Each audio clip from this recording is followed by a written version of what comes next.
Hello and happy Friday. Thanks for joining us for THV 11 News at noon. I'm Jurnee Taylor. We have a full weekend to look forward to. It's time for Toad Suck. We are minutes away from our live coverage of all things Toad Suck. THV 11's Adam Bledsoe is in Conway with everything you need to know before you head out to the festival.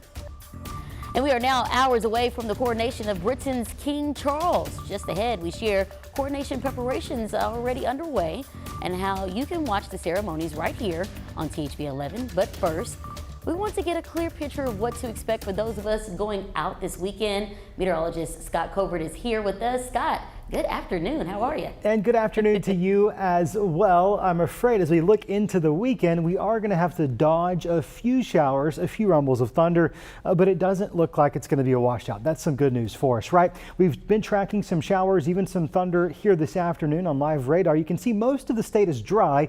However, there is a narrow band of rain continuing from Perryville towards Star City and Dumas as well. In terms of the metro, you're seeing some more moderate rainfall moving into East End as well as near Lake Maumelle. That's all drifting towards the southeast. Once that clears us, we should be drying out for the rest of the afternoon. 67 is the current temperature in Little Rock today. We're going to see a high right around 74. Those clouds are stubborn, and that's going to help keep us a little bit cooler. It's still going to be rather humid and even more humid going into the weekend, where we do find additional chances of rain as a very active weather pattern unfolds that'll keep chances of rain in the forecast next week, all while it's going to get pretty hot and sticky. The latest on the forecast, including a weekend preview, coming up in about 14 minutes.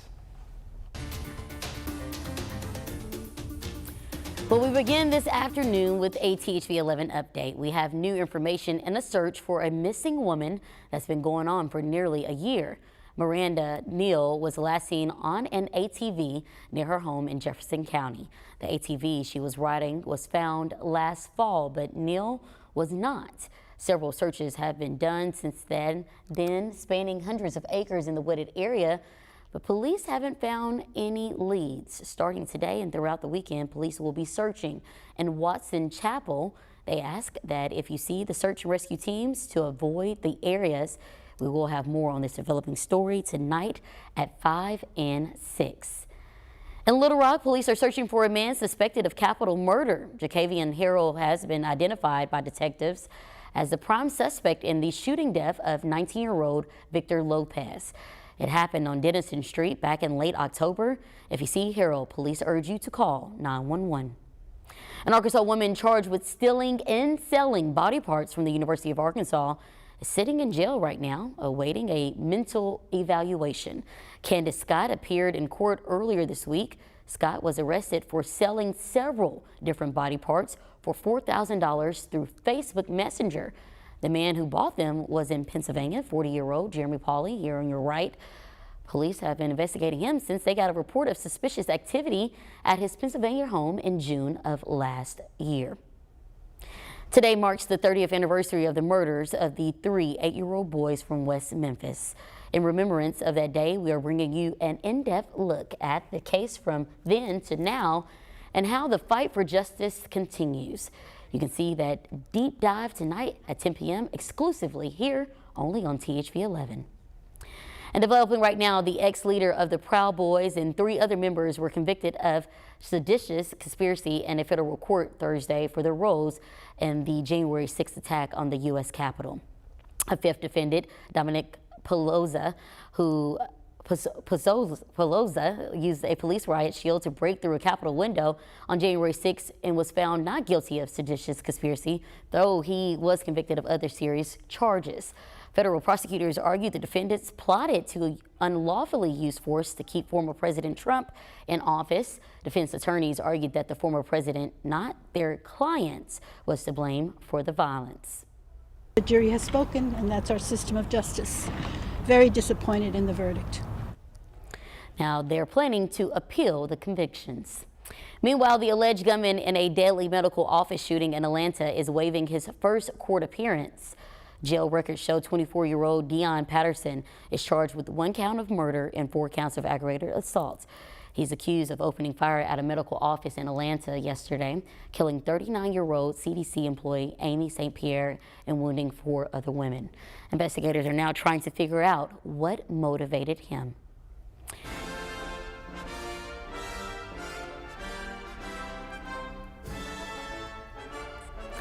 Preparations are kicking into high gear in London as Great Britain gets ready for tomorrow's coronation of King Charles III. Ian Lee reports from London. King Charles shook hands with supporters lining the mall outside Buckingham Palace to watch the British monarch's coronation tomorrow. He asked if anybody overnighted and my hair is sticking up, and I said yes, and he leaned over and shook my hand. The king's son and daughter-in-law, Prince William and Kate, also greeted well-wishers as the excitement for the big event grows. Pray, bit of sunshine stays out, keep you all dry. Final preparations are well underway. Horses did a practice run parading through the streets Friday while a worker cleaned the steps of the palace entrance. I had to come to support the new king and yeah, it's just really exciting. King Charles will be the 40th monarch crowned here at Westminster Abbey. It's a tradition dating back to William the Conqueror in 1066. For some, this new chapter of the monarchy is taking some time to get used to. Long live the king. I made that mistake, classic mistake. Friday, King Charles and other members of the royal family attended a lunch for some of the dignitaries in town for the ceremony. Representing the U.S., First Lady Jill Biden.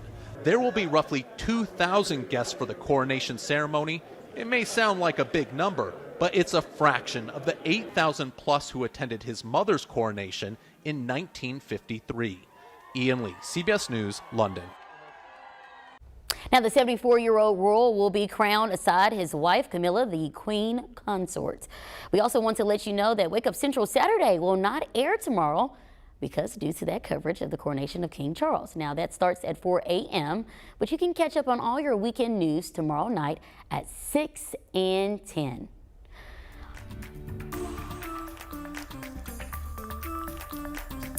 Also today and throughout the weekend, North Little Rock is seeking volunteers to help tornado-affected residents with debris removal, tarps, and preventing further damage.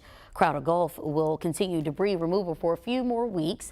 Volunteers can help out today from noon to 4:30 p.m.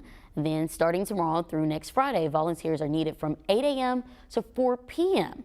Now, it might feel like longer, but remember, it's only been 5 weeks since that tornado. North Little Rock's communications director says there are still months left in the recovery process. If you're someone who can lend a hand, reach out to the city. And starting this weekend, FEMA disaster recovery centers are changing their hours. You can still get help Monday through Saturday, but they will no longer be open on Sundays. FEMA volunteers and the Small Business Administration can help you fill out assistance applications, or you can get help online.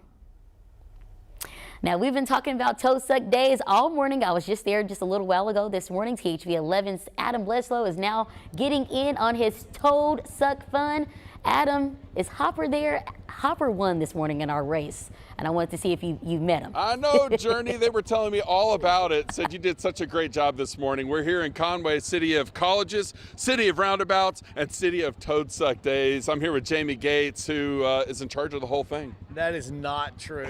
We have a lot of people running this show. Yeah. So tell us, if people have never been to Toad Suck Daze, what can they expect? You know, Adam, I think Toad Suck Daze, it's kind of like the Kentucky Derby, the coronation. You put them together, fry them, and put them on a stick. Oh, that's perfect. That's fantastic. Right here in the heart of Faulkner County. This has been going on for a long time. 42 years. We've raised more than $2 million thanks to our sponsors. This year, Baptist Health, Chris Crane Hyundai, Genesis Comway. They make it free.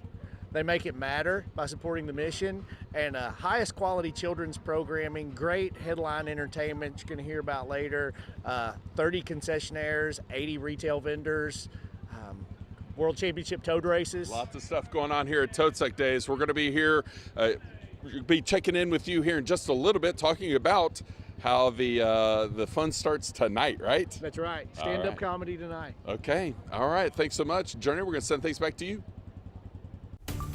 Well, listen, you better go find Hopper, and we want to see him the next hit. Thank you, Adam. Well, still ahead, after 3 years, the national COVID public health emergency is officially ending, but in 7 minutes, we'll share what that means and why doctors say this does not signal that COVID is over. But first, let's check in with the weather department. Scott, what are you seeing? You know, it wouldn't be Toad Suck Daze if there wasn't a chance of rain in the weekend forecast. We've got that. We'll take a look at what it means for all of Arkansas and a preview of what's to come here in just a bit when Wake Up Central THV 11 News at noon returns. I got Friday on my mind.